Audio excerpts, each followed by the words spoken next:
Hello दोस्तों, भूतों की कहानियाँ यूट्यूब चैनल में आप सभी का स्वागत है। दोस्तों, अगर आपने इस चैनल को सब्सक्राइब नहीं किया है तो सब्सक्राइब कर लें। तो बढ़ते हैं कहानियों की ओर। पार्टी से लौटते समय कुणाल की कार में चारों दोस्त बैठे थे। तभी सभी ने कहा कि हमें घर तक छोड़ दें, क्योंकि सबका घर कुणाल के घर से काफ़ी पहले आता था। कुणाल एक एक दोस्त को कार से खाली करता जा रहा था। तभी उसका एक दोस्त बचा था जिसका घर आना बाकी था, और उसका नाम था रमन। वो हाईवे नंबर 418 था। रमन ने कुणाल को कहा, देखो, तुम मेरे घर रुक जाओ, कल सुबह चले जाना है। तो कुणाल ने कहा कि नहीं यार, कल घर के काफ़ी सारे काम हैं जो पूरे करने हैं, और परसों कुणाल को ऑफिस जाना था।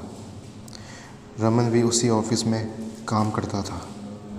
कुणाल ने रमन को उसके घर पर छोड़ दिया। रमन को उससे कुछ बात करनी थी, तो उसने सोचा कि वो उसे घर जाने के बाद फ़ोन करेगा।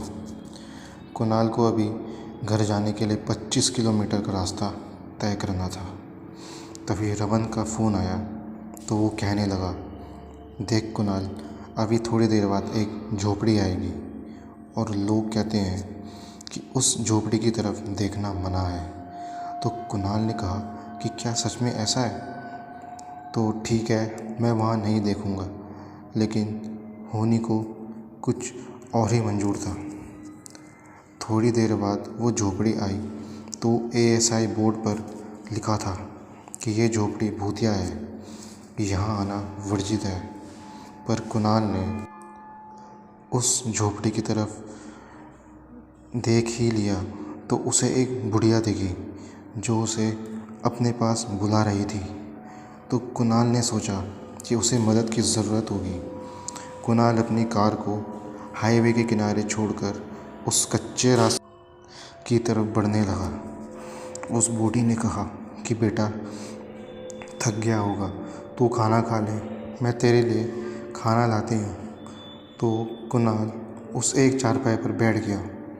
कुणाल ने उस अम्मा से कहा कि आप यहाँ अकेली रहती हो? तो उसने कहा कि मेरा एक बेटा है जो अंदर सो रहा है, क्या तुम मुझसे मिलना चाहोगे? तो कुणाल ने कहा कि हाँ, मिलना तो है। उसने अपने बेटे को आवाज़ दी तो उसने अपने कमरे का दरवाज़ा खोला तो कुणाल ने देखा कि वो 7 फीट लंबा एक आदमी है। उसके मुंह से खून निकल रहा था। ऐसा लग रहा था कि मानो कि वो अभी अभी किसी का मांस खाकर बाहर आया हो। तभी वो राक्षस कुणाल की ओर झपटा और उसे हवा में उठा दिया। लेकिन कुणाल ने अपने गले से अपना एक लॉकेट निकाला और तभी उस राक्षस की ओर दे मारा।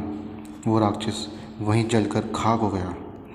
पर उस बुढ़िया के भूत ने कुणाल का एक हाथ पकड़ लिया और तभी उसका दोस्त रमन वहाँ आ पहुँचा।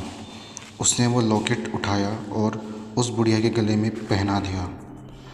रमन ने कार स्टार्ट करके कुणाल को बैठाया और गाड़ी चलाने लगा। तभी वो बुढ़िया का भूत उस कार का पीछा कर रहा था। वो कार की स्पीड से ही उड़ रही थी और फिर गायब हो गई। तो दोस्तों, ये थी आज की कहानी। तो दोस्तों, मिलते हैं आपको अगले वीडियो में। धन्यवाद।